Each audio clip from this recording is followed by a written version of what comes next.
উপস্থিত হয়ে রয়েছে। সহিহ মুসলিমের সেই হাদিসকে স্মরণ করি যেখানে রাসূল আকরাম সাল্লাল্লাহু আলাইহি ওয়াসাল্লাম বলেছেন, মাজতামা কওমুন ফি বাইতিন মিন বুয়ুতিল্লাহ, যখন কোন কমিউনিটি এবং জাতি আল্লাহর কোন ঘরের মধ্যে হতে কোন ঘরে উপস্থিত হয়, শরীক হয়, আর সেখানে কোরআন তেলাওয়াত হয়, ওয়া ইয়াতাদারাসুনা ফীমা বাইনাহুম, সেখানে কোরআন সুন্নাহর আলোচনা হয়, শরীয়তের বিধি বিধান হুকুম আহকামের কথা হয়, তখন সেই সমস্ত মজলিসে নাযালাত আলাইহিমুস সাকিনাহ, তাদের উপরে শান্তি বিরাজ করে। আল্লাহ রাব্বুল ইজ্জতের পক্ষ থেকে শান্তি নাযিল হয়, রহমত চতুর্দিক থেকে সেই মজলিসকে ঢেকে নেয়, আর ফেরেশতারাও সেই মজলিসে উপবিষ্ট হয়। খুতবা চলাকালীন কোনো কথা বলা যাবে না, চরম ভাবে সতর্ক থাকবে। নামাজ বরবাদ হবে, ইবাদত বরবাদ হবে, যা আছে যা নেই শেষ, চ্যাপ্টার ক্লোজ। চুপচাপ বসে যাবেন, কোনো ইশারা নয়, কোনো কথা নয়, চরম ভাবে নিষেধ রয়েছে হাদিসে। যদি কোনো ব্যক্তিকে খুতবা চলাকালীন ইশারাও করে, তাহলে তার ব্যাপারে বলে ফাকাদ লাগাউতা, তুমি বরবাদ করলে তুমি তোমার নেকিকে। তাহলে মাইক আর কিছু যা আছে যা আছে, চুপচাপ বসে যাবেন আল্লাহর ওয়াস্তে। রাসূলুল্লাহ সাল্লাল্লাহু আলাইহি ওয়াসাল্লাম তিনি বলছেন, যে মজলিসে বা যে আল্লাহ রাব্বুল ইজ্জতের ঘরে কোরআন সুন্নাহর আলাপ আলোচনা হয়, সেখানে আল্লাহর পক্ষ থেকে রহমত নাযিল হয়, রহমত চতুর্দিক থেকে সেই মজলিসকে ঘিরে নেয়, পরিবেষ্টন করে, আর ফেরেশতারাও সেই মজলিসে শরীক হয়। শুধু তাই নয়, যাকারাহুমুল্লাহু ফী মান ইনদা, আল্লাহ রাব্বুল ইজ্জত সেই সমস্ত মানুষদের কথা আলোচনা আসমানে করে থাকেন ফেরেশতাদের কাছে। তারা নিঃসন্দেহে যারা আল্লাহ রাব্বুল ইজ্জতের সন্তুষ্টি অর্জনের জন্য কোরআন সুন্নাহর বিধি বিধান মানবে, এই মানসিকতা নেই, এই প্রস্তুতি নিয়ে প্রিপারেশন নিয়ে যারা মজলিসে আসে, মসজিদে আসে, আল্লাহর দ্বীনকে মানার একাগ্রতা তাদের ভিতরে থাকে, তারা নিঃসন্দেহে সৌভাগ্যবান। সম্মানিত উপস্থিতি, আসলে আমি আমার আজকের এই খুতবাতে যে বিষয়টিকে নিয়ে আলোচনা করতে চলেছি, সেটি হচ্ছে আদর্শ সমাজ গঠনে মাদ্রাসা এবং ওলামাদের কি ভূমিকা আছে, কি থাকা দরকার। আমরা জানছি এটি মাদ্রাসা এবং মসজিদ দুটিকে সম্মুখে রেখেই এটি চলমান চলছে বা শুভারম্ভ হয়েছে। আদর্শ সমাজ গঠন, আদর্শ বলতে আমরা বুঝি সাধারণতভাবে ভালো, অনুসরণীয়, অনুকরণীয়। কার অনুসরণ অনুকরণ করবে? কোরআন সুন্নাহর অনুকরণে অনুসরণে, আল্লাহ এবং তদীয় রাসূলের অনুসরণ অনুকরণে যে সমাজ চলে, যে সমাজ ধাবমান, সেই সমাজকে বলে আদর্শ সমাজ। সমাজ বলতে আমরা বুঝি দু চারজন মানুষ যারা মিলেমিশে থাকি, একে অপরের সুখ দুঃখ বিপদ আপদে বিভিন্ন কাজে কামে হাত বাটাই, সহযোগিতা করি, এটাকে বলে সমাজ। যারা জঙ্গলে বসবাস করে সেগুলিকে সমাজ বলা হয় না। সমাজ মানেই হলো দু চারজন মানুষ একত্রিত হয়ে বসবাস করবে, একে অপরের ভাব প্রকাশ করবে আরেকজনের কাছে, একে অপরকে নসিহত করবে, একে অপরের ভালো মন্দ নিজেদের মাঝে শেয়ার করবে, এটিকে বলা হয় সমাজ।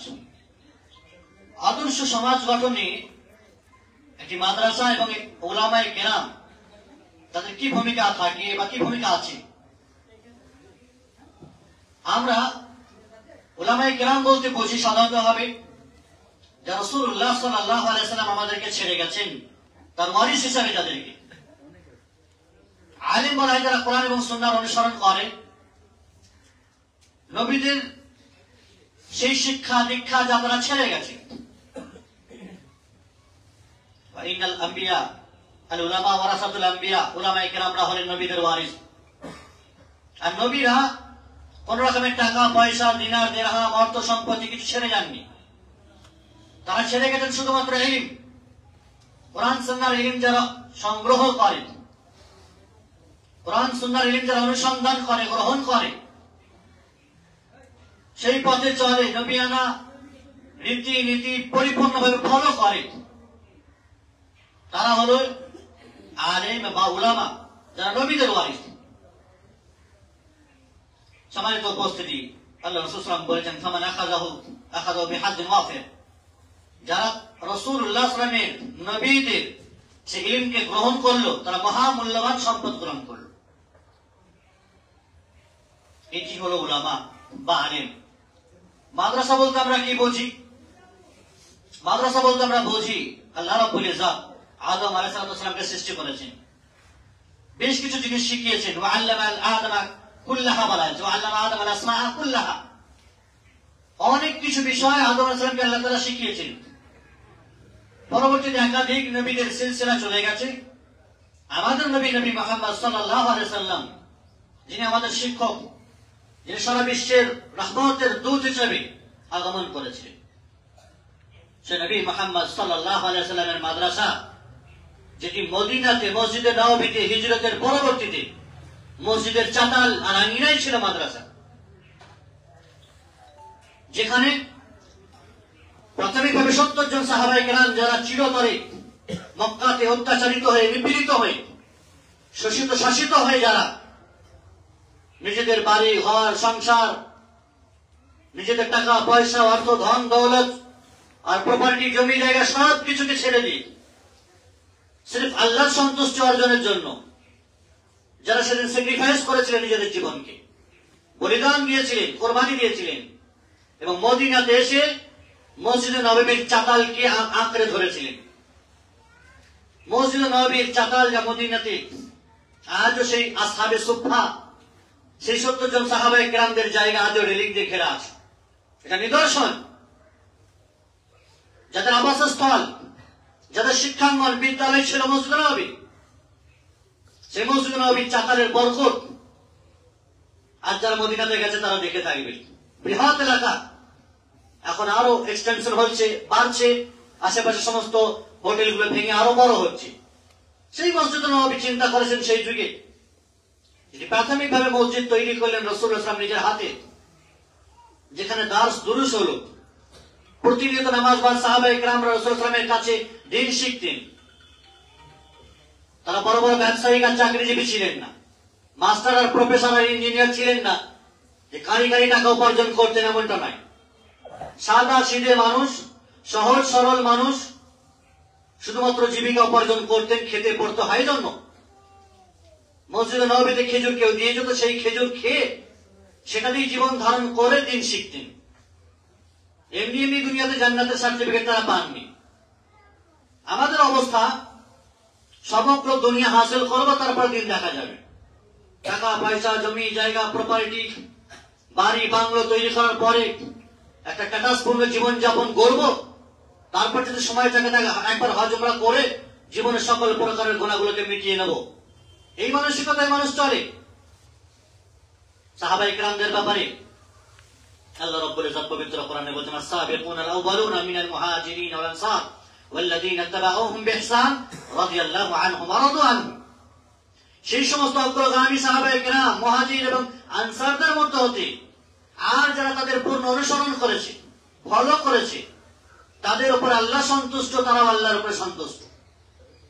সম্মানিত উপস্থিতি, তাহলে সেই মাদ্রাসা যেখানে সর্বপ্রথম কোরআন সুন্নাহর আলাপ আলোচনা হয়েছিল, রাসূলুল্লাহ সাল্লাল্লাহু আলাইহি ওয়াসাল্লাম শেখাতেন সাহাবায়ে কেরামদেরকে মসজিদে নববীর চাতাল বা আঙিনা। পরবর্তীতে মসজিদে নববী একটি প্রতিষ্ঠান হয়। আজ মসজিদে নববী শুধুমাত্র মসজিদই নয়, 5 ওয়াক্ত নামাজ পড়বে আর মানুষ কেটে পড়বে কি নয়, যেমনটা আমাদের দেশের মসজিদগুলোর অবস্থা এরকম। আজান দেবে তো মাখরাজের ছিঁড়ি ছক্কর নেই, মুয়াজ্জিনও তেমন আর ইমামও তেমন, আর শুধুমাত্র নামাজ আর আজানটুকুই হয়, বাকি আর কারো বসার সময়ও নেই।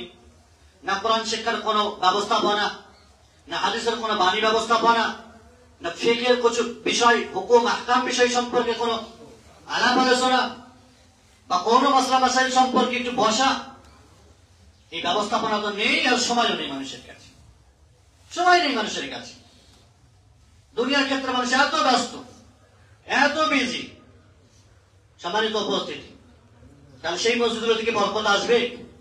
সমাজ থেকে কি শিরক বিদআতের আখড়া উঠবে? বেদিন আর জাহালাতপনা কি যাবে মানুষের কাছ থেকে? অনইসলামিক রসম ও রেওয়াজ আর বিজাতীয় কালচার কি যাবে সমাজ থেকে, সোসাইটি থেকে? কখনো না। মসজিদ কি ব্যবহার করতে পারিনি, মসজিদ থেকে উপকৃত হতে পারিনি, তো বাড়ি ঘরগুলো কি হবে? পরিবার আর সমাজের কি হালাত হতে পারে? আজ তো দুঃখ জনগণেরই ক্ষমতা আছে, টাকা পয়সা আছে, দাদাগিরি আছে, তারাই চালাবে, তারাই করবে। না আছে তাদের নামাজ, না আছে তাদের রোজা, না আছে তাদের মধ্যে দিন। যারা দিনের শিক্ষা প্রতিষ্ঠানগুলোর দায়িত্ব নিয়েছে তারাই বেদিন। তো কি হবে? কি উপহার দেবে? গোমরা আর বিভ্রান্ত তো হবেই হবে যাচ্ছে। সম্মানিত উপস্থিতি, সেই মাদ্রাসা স্মরণ করেন যা মসজিদে নববী চাতাল থেকে শুরু হয়েছিল, যা মসজিদে নববী আজকের বৃহত্তম একটি বড় প্রতিষ্ঠান। সেখানে অফলাইন অনলাইন ভিত্তিক সারা বিশ্বের মানুষ পড়াশোনা করে। আজ আমরা সূত্রে যারা গেছে হাজি সাহেবরা জানে প্রতিটি পিলারে একজন করে মুআল্লিম উস্তাদ আছে। মসজিদে নববীতে 5 ওয়াক্ত নামাজ বাদ কোরআন শেখানো হয়, হাদিস মুখস্থ করানো হয়। 5 ওয়াক্ত নামাজ বাদ বিভিন্ন ভাষাতে দার্স হয়। বাংলাতে হয়, উর্দুতে হয়, আরবিতে হয়, ইংরেজিতে হয়, ইন্দোনেশি ভাষাতে হয়, রাশিয়ান ভাষা, বিভিন্ন ভাষাতে সেখানে অফলাইন ভিত্তিক দার্স হয়। এমনি বরকত নয়। এমনি সৌদি আরবে গিয়ে মানুষ ইসলাম গ্রহণ করছে না, এমনি এমনি নয়। ইসলামের আদর্শ, ইসলামের সুবহান মর্যাদা পূর্ণ তারা সচক্ষে দেখতে পেয়ে অবলোকন করে অমুসলিমেরা দলে দলে ইসলাম কবুল করছে। আর আমরা মুসলিম হয়ে নিজেদের সেই ঐতিহ্য, নিজেদের সেই ভাবধারা যারা পরে রাসূল আকরাম সাল্লাল্লাহু আলাইহি ওয়াসাল্লাম আমাদেরকে ছেড়ে গেলেন, সেই ইসলামের সেই সুবহান মর্যাদাকে আমরা খর্ব করে ফেলেছি, মলিন করে দিয়েছি। ইসলাম তার কিতাব, মুসলিম তার ঘর।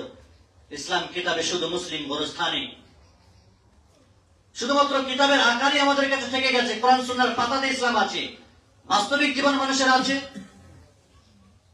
রাসূলুল্লাহ সাল্লাল্লাহু আলাইহি ওয়াসাল্লামকে মডেল এবং আইডোলজি হিসেবে মানুষ গ্রহণ করে নিয়েছে, এটা অবাস্তব হয়ে গেছে। সম্মানিত উপস্থিতি, সূরা তাওবার একটি আয়াত তেলাওয়াত করেছি যেখানে আল্লাহ রাব্বুল ইজ্জত বলছেন কেন এমনটি হয় না, কিছু মানুষ যারা বেরিয়ে আসবে, দ্বীনের জ্ঞান হাসিল করবে, জ্ঞান হাসিল করার পর নিজের জাতির কাছে ফিরে আসবে, নিজের জাতিকে বোঝাবে, জাহান্নাম থেকে ভয় দেখাবে, সতর্ক করবে, শিরক বিদআতের কবরে ভয় দেখাবে মানুষকে, যাতে করে মানুষ ফিরে আসে হক পথে, সত্য পথে, ন্যায়ের পথে, জান্নাতের পথে, কোরআন সুন্নাহর পথে। কেন এমন মানুষ হয় না? সকল মানুষের মাদ্রাসায় পড়বে এমনটি তো নয়। তো অবশ্যই দ্বীনের খিদমতের জন্য কিছু মানুষ তো এগিয়ে আসবে সমাজ থেকে, মসজিদ কর্তৃপক্ষ থেকে দায়িত্ব নেবে দাওয়াত এবং তাবলীগের কাজে। সম্মানিত উপস্থিতি, ফলে না আছে নিজেরা, না আছে অপরের দুঃখ দরদ। ফলে নিজে শিখবো, শেখাবো প্রথমত, আর অপরের জন্য সেই সুব্যবস্থাপনাও করবো। এমনটি কনসেপ্ট ধারণা যেন কেউ না রাখে শুধু মাদ্রাসা আমরা করবো আর আমরা পড়বো না, আমাদের ছেলে মেয়েরা পড়বে না, আমাদের পরিবার আত্মীয় স্বজনরা পড়বে না, বাইরে থেকে ভাড়া করে এনে পারবো, বরবাদ। নিজে পড়বো, নিজে করবো, নিজের পরিবার আত্মীয় স্বজন গ্রামবাসী এবং সাথে সাথে অপর যারা দূর থেকে আসবে সকলের জন্য মুক্ত থাকবে। এইরকম মানসিকতা নিয়ে চলে নিঃসন্দেহে তাদের বরকতপূর্ণ হবে। সম্মানিত উপস্থিতি, আল্লাহ রাব্বুল ইজ্জত মান ইউরিদিল্লাহু বিহি খায়রান ইউফাক্কিহুহু ফিদ্দীন, যার কল্যাণ চান, যার ভালো চান, তাকে দ্বীনের জ্ঞান হাসিল করার তৌফিক দিয়ে থাকে। দ্বীনের এবং জ্ঞানের মজলিসে তাকে উপস্থিত হওয়ার মতো সুযোগ করে দেন আল্লাহ রাব্বুল ইজ্জত। যাকে ভালোবাসেন আর তাকে ভালোবাসেন আল্লাহ রাব্বুল ইজ্জত। যার কল্যাণ এবং মঙ্গল চান না, তার সময় হবে না, টাইম হবে না, না মজলিসে আসার, না মসজিদে আসার, না মাদ্রাসাতে আসার, না দিন শেখানোর কোন রকমের সুযোগ ব্যবস্থাপনা গ্রহণ করার, না আর্থিক ভাবে, না শারীরিক ভাবে, না মানসিক ভাবে, না সুপরামর্শ দ্বারা কোন প্রকার সহযোগিতা সেই বান্দার দ্বারা হবে না। সম্মানিত উপস্থিতি, করেছেন এই কাঁধ মিলিয়ে তারাও যেন জান্নাতে যায়। এর জন্য যুগ যুগ ধরে যে মাদ্রাসাগুলো আমাদের দেশে প্রতিষ্ঠিত হয়েছে এবং এর সাথে সম্পর্কিত ওলামায়ে কেরামরা যথাসাধ্য তাদের এই অল্প বেতনেও শুধুমাত্র আল্লাহর সন্তুষ্টি অর্জনের জন্য দ্বীনের খিদমত করে যাচ্ছে। শুধু নিজের স্বার্থই বোঝেননি, নিজের স্বার্থ বোঝে আপনার আমার মতো আমাদের দেশের মানুষ যেমন জুয়েলারিতে বেশি স্বর্ণকার, আমরাও করতে পারতাম, নিজের শুধুমাত্র জীবিকা উপার্জন করে চালাতে পারতাম, কিন্তু তা তো না। আল্লাহ রাব্বুল ইজ্জত যাদেরকে সময় দিয়েছেন, অর্থ দিয়েছেন, টাকা পয়সা দিয়েছেন, তাদেরকে এই মেহনত এবং এই মানসিকতা রাখতে হবে যে কমসে কম আমার বাড়ির, আমার পরিবারের একটি সন্তান যেন আদর্শ সন্তান হয়, সুসন্তান হয়, ঠিকঠাক ভাবে এখন থেকে তাকে গাইড করতে পারে, মসজিদমুখী মাদ্রাসামুখী করতে পারে। নচেত যখন একটু বয়স হয়ে যাবে, প্রাপ্ত বয়সে পরিণত হবে, তখন দেখবেন যে সন্তানকে আপনি গড়তে পারেননি সেটি শয়তানে পরিণত হয়ে গেছে, আর কিছু করার থাকবে না তখন আমার আপনার। এই জন্য সময় থাকতে মাদ্রাসামুখী, দ্বীনমুখী, মসজিদমুখী আমাদের সন্তান সন্ততিকে করতে হবে। সম্মানিত উপস্থিতি, জনগণের সুখ দুঃখের জীবন মরণের সাথে উলামায়ে কেরাম জীবনের শুরু থেকেই যখন বাচ্চা ভূমিষ্ঠ হয়েছে তার কানে আযান দেওয়া থেকে শুরু করে উলামায়ে কেরামরা তার সাথে আছে। তার আকিকা করা, তার নাম রাখা, তার বিয়ে শাদী বিবাহ পড়ানো, তার মরণ পর্যন্ত, তার জানাজা পড়ানো পর্যন্ত উলামায়ে কেরামরা জনগণের সাথ দিয়েছে, সাথে আছে। এরপরেও যদি জনগণেরা বেঈমান হয়, নামাজ হারামি হয়, উলামায়ে কেরামের সংস্পর্শে না থাকে, তাদের কাছে থেকে দিন না শিখতে পারে, তো এর চাইতে বড় অধম আর বেওকুফি আর কিছু আছে? সাহাবায়ে কেরাম রাসূল আকরাম সাল্লাল্লাহু আলাইহি ওয়াসাল্লামকে পেয়ে, মদিনাবাসী রাসূল সাল্লাল্লাহু আলাইহি ওয়াসাল্লামের আগমনের খবর আর বার্তা পেয়ে খুশিতে আনন্দে উৎফুল্লিত হয়ে উঠেছিলেন। আমার বাড়িতে আসবেন রাসূল সাল্লাল্লাহু আলাইহি ওয়াসাল্লাম, আমার বাড়িতে কিনা চেয়েছিলেন সেদিন।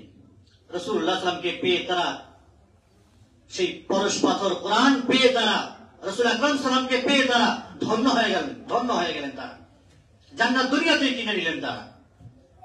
আফসোস আমরা হকপন্থী উলামায়ে কেরাম পাওয়ার পরে, কত শত কোরআন সুন্নাহ ফাঁকি উলামায়ে কেরাম পাওয়ার পরেও যদি তার থেকে উপকৃত না হতে পারে, তো এটা আমাদের জন্য আফসোস।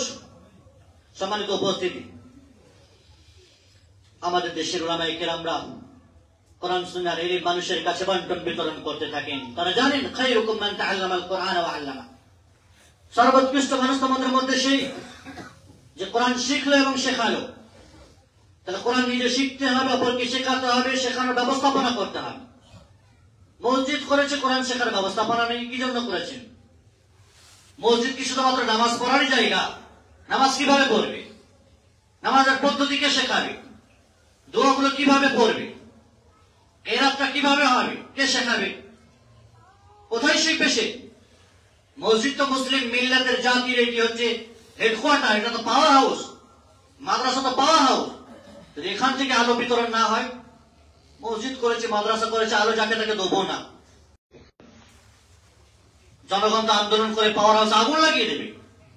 দুনিয়ার ক্ষেত্রে যদি হয়, দিনের ক্ষেত্রে মসজিদ আছে, মাদ্রাসা আছে, সেখান থেকে যদি সুষ্ঠু শিক্ষা ব্যবস্থাপনা, দিনের প্রচার প্রসার করতে যদি ব্যাহত হয়, জনগণকে আলোর দিনের আলো মশাল যদি না জ্বালায় ব্যর্থ হয়, তাহলে এমন কাণ্ড কারখানার গুলো আর এমন মজলিস আর সেই সমস্ত প্রতিষ্ঠানগুলোর কোন মূল্য আছে আল্লাহ রাব্বুল ইজ্জতের কাছে? নিঃসন্দেহে নেই। সম্মানিত উপস্থিতি, আমাদের মাদ্রাসাগুলো করার উদ্দেশ্যই থাকে, আশা এবং লক্ষ্যই থাকে যে সির্ফ আল্লাহ রাব্বুল ইজ্জতের সন্তুষ্টি অর্জন এবং দ্বীনের প্রচার প্রসারের ক্ষেত্রে একটি সাদকায়ে জারিয়ার একটি রূপ সেটি ছেড়ে যাওয়া। আমি আপনি চলে যাবো হয়তো, কিন্তু যুগ যুগ ধরে আপনার মসজিদ থাকবে, মাদ্রাসা থাকবে, সেগুলি থেকে জাতি কমিউনিটি উপকৃত হতে থাকবে, আবারে শুয়ে শুয়ে মানুষ নেকি পেতে থাকবে। এমন মহান কাজ, এমন মহান অবদান যে জাতির কাছে রেখে যাওয়াটা হচ্ছে সবচেয়ে বড় সৌভাগ্য। সম্মানিত উপস্থিতি, এবং মাদ্রাসা তৈরি করার মূল উদ্দেশ্য হচ্ছে সুনাগরিক তৈরি করা, সুসন্তান তৈরি করা, আদর্শ সন্তান তৈরি করা। বেদিন, ঝ্যাঁচড়া, চোয়ার, বখাটে যেন না হয় আমার সন্তান, বেদিন যেন না হয়। আপনি আপনার সন্তানকে ডাক্তার বানাবেন, ইঞ্জিনিয়ার বানাবেন, ব্যারিস্টার বানাবেন, সব বানান, যা স্বপ্ন আছে সব করেন। সবার আগে এটা মাথায় রাখতে হবে, মুসলিম বানান আপনি নিজের সন্তানকে, আগে মুসলমান বানান। 7 বছর বয়সে নামাজের হুকুম দেন, 10 বছর বয়স পর্যন্ত নামাজ না পড়লে তাকে মারতে হবে। এই শাসন চোখরাঙানি তাকে করতে হবে, দেখাতে হবে। সবকিছু বানানোর স্বপ্ন দেখে আপনি তাকে খুলে আজাদ করে দিয়েছেন, স্বাধীনতা দিয়ে দিয়েছেন। সন্তান আর তৈরি হয়নি, মুসলমান হয়নি, সবকিছু হয়েছে। পদ, পাওয়ার, ক্ষমতা, যশ, খ্যাতি, লাভ, লোভ আর যাবতীয় বিষয় সে অর্জন করেছে দুনিয়াতে। কিন্তু আসলে যেটি অর্জন করা ইহকাল এবং পরকালে যেটি সাফল্যের মানদণ্ড, চাবিকাঠি, সে মহামূল্যবান রত্ন সে দুনিয়াতে ভুলে গেছে, হাসিল করতে পারেনি। কোরআন সুন্নাহর জ্ঞান হাসিল করতে পারে, আখিরাতে যেটিতে নাজাত পাবে সেটি থেকে সে নিজেকে নিবৃত্ত রেখেছে। সম্মানিত উপস্থিতি, ফলে মাদ্রাসা শিক্ষা অর্জন করা আমাদের প্রতিটি মানুষের জন্য জরুরি। তালাবুল ইলম ফরিদাতুন আলা কুল্লি মুসলিম, রাসূলুল্লাহ সাল্লাল্লাহু আলাইহি ওয়াসাল্লাম তিনি বলেছেন, প্রত্যেকটি মুসলিমের জন্য ইলম অর্জন করা এটি অপরিহার্য। ফলে ইসলামের শিক্ষা অর্জন করা এটি প্রত্যেকটি মুসলিম, সেটি নারী হোক পুরুষ হোক, সকলকেই তার ন্যূনতম বেসিকলি প্রাইমারি লেভেলের শিক্ষা অর্জন করতে হবে। মক্তব শিক্ষা, যেটি আমাদের প্রাথমিক লেভেলের শিক্ষা, এটি প্রত্যেকটি মানুষের জন্য জরুরি। আল্লাহকে, আল্লাহ সম্পর্কে সম্যক জ্ঞান ধারণা করা, আবার আপনার রব যিনি খালেক তাকে চেনা, এটি আমাদের জন্য জরুরি।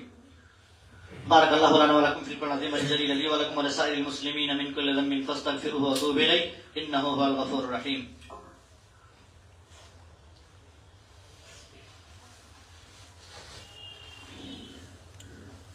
আলহামদুলিল্লাহি রাব্বিল আলামিন ওয়া আকিবাতু লিল মুত্তাকিন ওয়াস সালাতু ওয়াস সালামু আলা আশরাফিল আমবিয়া ওয়াল মুরসালিন নবিয়িনা মুহাম্মাদিন ওয়া আলা আলিহি ওয়া আসহাবিহি আজমাইন ওয়া মান তাবিআহুম বিইহসানিন ইলা ইয়াউমিদ্দিন। বা'দ। সম্মানিত উপস্থিতি, আমাদের মাদ্রাসা হোক অথবা মসজিদ হোক, যেখানে ছোট ছোট শিশু সন্তানদের থেকে শুরু করে বয়স্ক পর্যন্ত সবার শিক্ষা ব্যবস্থাপনা করা প্রয়োজন রয়েছে। এবং প্রথমত আমাদের রবকে চিনতে হবে। রাসূল সাল্লাল্লাহু আলাইহি ওয়াসাল্লাম কবরে যেতে প্রথম তিনটি প্রশ্ন হবে। কবরে, তোমার রব কে, তোমার দ্বীন কি, তোমার নবী কে। এটি রাসূল সাল্লাল্লাহু আলাইহি ওয়াসাল্লাম দ্বীনের মূল নীতি বলা হয়। আপনি সর্বপ্রথম আপনার রবকে চিনবেন। কে আপনার রব? কার আপনি ইবাদত করছেন? কে আপনাকে সৃষ্টি করেছেন? কেন করেছেন? কি জন্য করেছেন? যদি আপনি আপনার বিশ্ব নিয়ন্তা স্রষ্টাকে না চিনতে পারেন তো আপনি গোমরা। স্রষ্টাকে চিনতে পারেননি, যার জন্য কাজ করছেন। এজন্য রব ছেড়ে হাজারো গাছপালা, পশু পাখি আর মানুষ, জিন, কবর, বাজার, হাজারো জায়গাতে মানুষ সেজদা করছে, রবকেই চিনতে পারেনি। যারা সৃষ্টি করেছেন, রুজি রোজগারের ব্যবস্থাপনা করে দিয়েছেন, বাঁচিয়ে রেখেছেন, যার হাতে জীবন মরণ সবকিছু, সেই স্রষ্টাকে ছেড়ে দিয়ে মানুষ কেউ গাছের পূজা, কেউ বাজারের, কবরের, আরো শত শত, কে মরে আছে, কে বেঁচে আছে, তার কাছে কি হাত পাতা, মানত করা, চাওয়া পাওয়ার আশা আকাঙ্ক্ষা রেখে বিভিন্ন রকমের নজর নিয়াজ পেশ করছে। সম্মানিত উপস্থিত, রবকে মানুষ চিনতে পারে। রাসূলুল্লাহ সাল্লাল্লাহু আলাইহি ওয়াসাল্লামকে চেনা, নবীকে তোমার কি নিয়ে এসেছিলেন তোমার কাছে, কোন সেই কিতাব, পবিত্র আল কোরআন, যা ছেড়ে গেলেন আমাদের মাঝে। সেই কোরআন মানুষ কয়জন তেলাওয়াত করে, কয়জন পড়ে? হ্যাঁ, পড়ে মানুষ। যখন কেউ মরছে, মারা যাচ্ছে অথবা মারা গেছে, তখন শুধু খতম চলছে। কেন? কোরআন শুধুমাত্র এই জন্য নাযিল হয়েছে, মুমূর্ষ ব্যক্তির কাছে পড়তে হবে, কেউ মারা গেলে পড়তে হবে, বছর একবার বিভিন্ন রকমের খতম করতে হবে, এই জন্য কোরআন নাযিল হয়েছিল। কোরআন প্রতিনিয়ত নাযিল করতে হবে, আপনাকে তেলাওয়াত করতে হবে। কোরআন শুধুমাত্র খতমের জন্য আসেনি। আব্দুল্লাহ ইবনে মাসউদ রাদিয়াল্লাহু তাআলা বিখ্যাত সাহাবী, তিনি বলছেন, কুননা লা নাতাজাওয়াজু 10 আয়াত হাত্তা নাতাআল্লামাহুন্না। আমরা 10টি আয়াত ততক্ষণ পর্যন্ত পার করতাম না যতক্ষণ পর্যন্ত সেই 10টি আয়াতকে ভালো করে না শিখতাম। 10টি আয়াতকে ভালো করে না শিখতাম, না পড়তে জানতাম। 10টি আয়াত পড়তে জানতাম, শিখতাম, তারপর আমল করতাম, সেগুলো মুখস্থ করতাম যথাসাধ্য, হালাল হারাম সম্পর্কে জানতাম, ওয়া না'লামু হালালাহুন্না ওয়া হারামাহুন্না ফাউতিনা আল-ইলম ওয়াল আমাল। আল্লাহ কি বলতে চেয়েছেন কোরআনে? এই 10টি আয়াতে হালাল হারাম কোন বিষয়গুলো সবকিছু জানার পরে, আমল করার পরে তারপরে আবার আগে বাড়তাম, পড়তাম। আর আমরা তো জানি আর না জানি, খালি খতম করলেই হবে, খতম করলেই হবে। হাফেজ মানে শুধুমাত্র ছেড়ে দিলেই হবে। তাওহীদ বুঝুক আর না বুঝুক, হালাল হারাম গুলো কোরআন আল্লাহ কিভাবে ব্যক্ত করেছেন সেগুলো বুঝুক আর না বুঝুক, কোনো প্রয়োজন নেই। এর জন্য জরুরি কোরআন হিফজ করতে হবে, মুখস্থ করতে হবে, সাথে সাথে শরীয়ত কি বলছে, আল্লাহ তাআলা কি বলেছেন সেগুলি পূর্ণাঙ্গভাবে অবলোকন করতে হবে। সম্মানিত উপস্থিতি, আদর্শ সমাজ গঠন উলামায়ে কেরামদের যে ভূমিকা থাকা দরকার আমাদের দেশে, সেটি হচ্ছে জাতিকে সতর্ক করা, সদা সর্বদাই সচেতন করা। জাতি শিরক বিদআতে লিপ্ত হয়ে আছে, অনইসলামিক কালচার, রসম রেওয়াজে বেমালুম তারা ঢুকে বসে আছে। অক্টোপাসের নিয়ে আমাদের চতুর্দিকে ঘিরে বসে আছে। তো যে কোনো বিষয় বলতে গেলে নিশ্চয়ই কারো না কারো সবার যে মনে লাগবে এটা তো জরুরি নয়।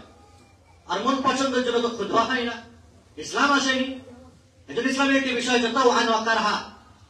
আপনার ভালো লাগুক চাই না লাগুক, আপনি মানতে বাধ্য। কোরআন সুন্নাহর বিধিবিধান মানতে আপনি বদ্ধপরিকর। ফলে সদা সর্বদা আপনাকে কথা মানতে হবে। কোন আরবি বিদ্বান বলেছেন, লাউলাল উলামা লাকানান নাসুল বাহাইম। যদি উলামায়ে কেরামরা না থাকতো তো মানুষ চতুষ্পদ জন্তুর মতো হতো, চতুষ্পদ জন্তুর মতো হতো। চতুষ্পদ জন্তুদের যেমন কোন সেন্স থাকে না, কিভাবে পেশাব পায়খানা, আদব কায়দা, কিভাবে পানি নেওয়া ইত্যাদি বিষয় তাদের নেই। উলামায়ে কেরামরা শিখিয়েছে জনগণকে, নবীরা শিখিয়েছে কিভাবে আদব কায়দা, কিভাবে তাহারাত হাসিল করতে হবে, পাক পবিত্র হতে হবে। কে শিখিয়েছেন আপনাকে? কিভাবে নামাজ পড়তে হবে, কিভাবে কথাবার্তা বলতে হবে, কখন কোন কাজ করতে হবে, কে শিখিয়েছেন? উলামায়ে কেরামদের কোনদিন এই অবদান আর তাদের কৃতজ্ঞতা যদি মানুষ অস্বীকার করে, তাহলে চরম সে গোমরা এবং বিভ্রান্তের মধ্যে রয়েছে। সম্মানিত উপস্থিতি, উলামায়ে কেরামদের এটি দায়িত্ব, মিনকুম উম্মাতুন ইয়াদউনা ইলাল খায়র, যে মানুষকে সদা সর্বদা কল্যাণের দিকে আহ্বান করবে, অকল্যাণ থেকে দূরে সরিয়ে রাখবে, ভালো কাজের আদেশ করবে, মন্দ কাজ থেকে নিষেধ করবে। উলামায়ে কেরামের দায়িত্ব হচ্ছে দাওয়াতে আল্লাহর কাজ করা। দাওয়াতের একটি প্ল্যাটফর্ম হচ্ছে মসজিদ।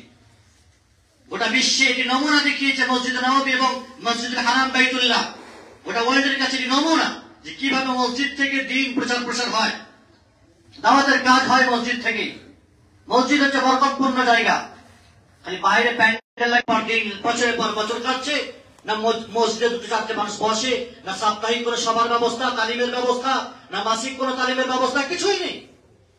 বছরের পর বছর মানুষ শুধু নামাজ পড়ছে আর কেটে পড়ছে আর গায়ে গামছা দিয়ে ঘুরে বেড়াচ্ছে। বছরে কোথাও একটা জলসা হবে, বিরিয়ানি ফাটবে, সেখানে শরীক হবে। দিনের কাজ করি, দাওয়াতের কাজ করি, আমরা এই করেছি তাই করেছি। সম্মানিত উপস্থিতি, দিন এভাবে প্রচার হয় না। বছর একটা করবেন ভিন্ন কথা, বছর কেন 4 বছর 5 বছর একটা বড় জলসা করেন ভিন্ন কথা। কিন্তু আসলে শিক্ষা এবং শিক্ষণের যে মাধ্যম, সেটি হল প্রতিনিয়ত মসজিদে একটি করে দার্সের ব্যবস্থা করা। সে আসর বাদ হোক, এশা বাদ হোক, না পারেন সপ্তাহে একবার বসা, মাসে একবার বসা, বক্তব্যের জন্য, শিশুদের জন্য বছর 2-3 বার বিভিন্ন প্রোগ্রাম রাখা, কোরআন মুখস্থের কথা, হাদিস মুখস্থের বিষয়, তাওহীদের বিষয়, কুইজ আছে। এগুলির মাধ্যমে ছাত্রদেরকে, শিশুদেরকে মসজিদমুখী করা যায়, অ্যাট্রাকশন করা যায়, তাদেরকে বিভিন্ন রকমের পুরস্কারের বিষয় রাখা যায়। এভাবে তালিম তারবিয়াত, যেটি অত্যন্ত গুরুত্বপূর্ণ বিষয় মসজিদ এবং মাদ্রাসার ক্ষেত্রে, সেটি অনবরত আমাদেরকে করতে হবে, না বরকত থাকবে না।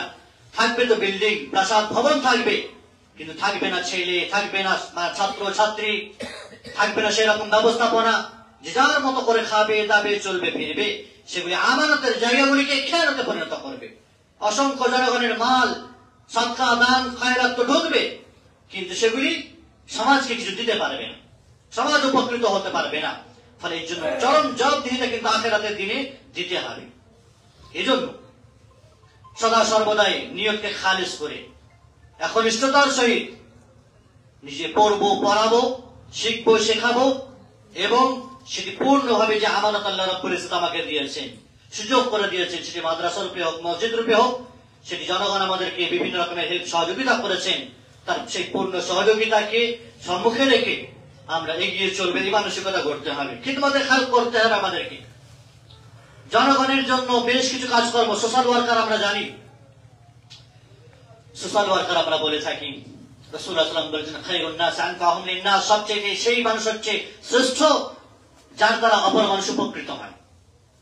সেটি দিনের ক্ষেত্রে উপকৃত থেকে শুরু করে দুনিয়ার ক্ষেত্রেও বিভিন্ন বিপদ আপদে আসে তার হেল্প করা, কষ্টে আছে তার বিভিন্ন রকমের শারীরিকভাবে, আর্থিকভাবে, সেগুলির ক্ষেত্রে তার পাশে দাঁড়ানো, রাস্তাঘাট, বিভিন্ন রকমের সমাজমূলক কাজ, তাতে যেমন কাজ করে বা করে সমাজের মানুষ, দিনের ক্ষেত্রেও তাই।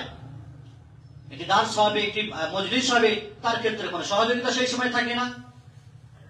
যে আপনার দ্বারা জনগণ উপকৃত হবে শুধুমাত্র দুনিয়ার ক্ষেত্রে এটা সীমাবদ্ধ এমনটি নয়। যারা রাজনৈতিক ফিল্ডে তারা খুব ভালো করে জানেন কিভাবে সোশ্যাল ওয়ার্কার তারা করে, রাস্তাঘাট করা করে দেওয়া, জনগণের বিভিন্ন রকমের হেল্প সুযোগ সুবিধা করে দেওয়া, কত রকমের বিভিন্ন রকমের খাত আছে সেগুলো পাইয়ে দেওয়া। দিনের ক্ষেত্রে কয়জন মানুষ এগিয়ে এসেছে, কয়জন মানুষ জনগণের কথা ভেবেছে, একটি প্রতিষ্ঠান করতে হবে, মসজিদ করতে হবে, সুষ্ঠু শিক্ষা ব্যবস্থাপনা সমাজকে উপহার দিতে হবে, কয়জন মানুষ সেটি ভাবে, কয়জন মানুষ তারা অতপ্রতভাবে জড়িত হয়। ফলে কথা মাথায় রাখতে হবে, আখিরাতের কথা মাথায় রেখে দুনিয়াতে মানুষের উপকারে আসবো আমরা। রাসূলুল্লাহ সাল্লাল্লাহু আলাইহি ওয়াসাল্লামের ভাষায় সেই মানুষ উত্তম যার দ্বারা অপর মানুষ উপকার হয়। সম্মানিত উপস্থিতি, এই জন্য সর্বশেষ সময়ে আমরা বলবো যে আজকের যে মসজিদ বা মাদ্রাসার উপলক্ষে আজকের এই আয়োজন বা জুমার খুতবা আল্লাহ রাব্বুল ইজ্জত যার ব্যবস্থাপনা করে দিয়েছেন, যারা করেছেন, যারা সহযোগিতা করেছেন, যারা উপস্থিত হয়েছেন, সার্বিকভাবে আল্লাহ রাব্বুল ইজ্জত সকলকে কবুল করেন, সকলের মাঝে বরকত দান করেন, প্রতিষ্ঠানে এই মসজিদে বরকত প্রদান করেন, এবং এখান থেকে দিন শিক্ষার চর্চা, আলো জানো, গোটা হুগলি জেলা তথা পার্শ্ববর্তী জেলা বিভিন্ন জায়গাতে ছড়িয়ে পড়ে, আল্লাহ তার তৌফিক দান করেন। আমিন। এগুলি যেন আখিরাতে নাজাতের জারিয়া এবং মাধ্যম হয়, আল্লাহ তার তৌফিক দান করেন। আমাদের সন্তানেরা, শিশুরা, এই গ্রাম পার্শ্ববর্তী বিভিন্ন গ্রামের শিশুরা, ছেলে মেয়েরা যারা এখানে পড়াশোনা করতে পারে, দিনের বেসিক বিষয়গুলি তাওহীদ, শিরক, সুন্নাহ, আকীদা সংক্রান্ত বিষয় এবং কোরআন তেলাওয়াত শেখা, হাদিস মুখস্থ করা, এই মূল বিষয়গুলি যেন এখান থেকে শেখে, এখান থেকে তাদের দিলের রুহের খোরাক পায়, আল্লাহ তার তৌফিক দান করেন। আল্লাহ রাব্বুল ইজ্জত আমাদের সকলকে দিনের স্বার্থে জামায়াত হওয়ার, দিনের স্বার্থে কাজ করার, দ্বীনি মজলিস গঠন করার পূর্ণ তৌফিক দান করে। আমিন। আল্লাহুম্মা আ'ইজ্জাল ইসলাম ওয়াল মুসলিমিন ওয়া আযিল্লাশ শিরকা ওয়াল মুশরিকিন ওয়া দাম্মির আ'দা'আদ-দ্বীন ওয়াজআল হাযাল বালাদ আমিনান মুতমাইন্নান খাসা ওয়া ফি সা'iর বিলাদিল মুসলিমিন 'আম্মাতান ইয়া রাব্বাল আলামিন। اللهم انصر المسلمين في كل مكان، اللهم احفظنا في كل مكان، اللهم ارنا الحق حقا وارزقنا اتباعه وارنا الباطل باطلا وارزقنا اجتنابه.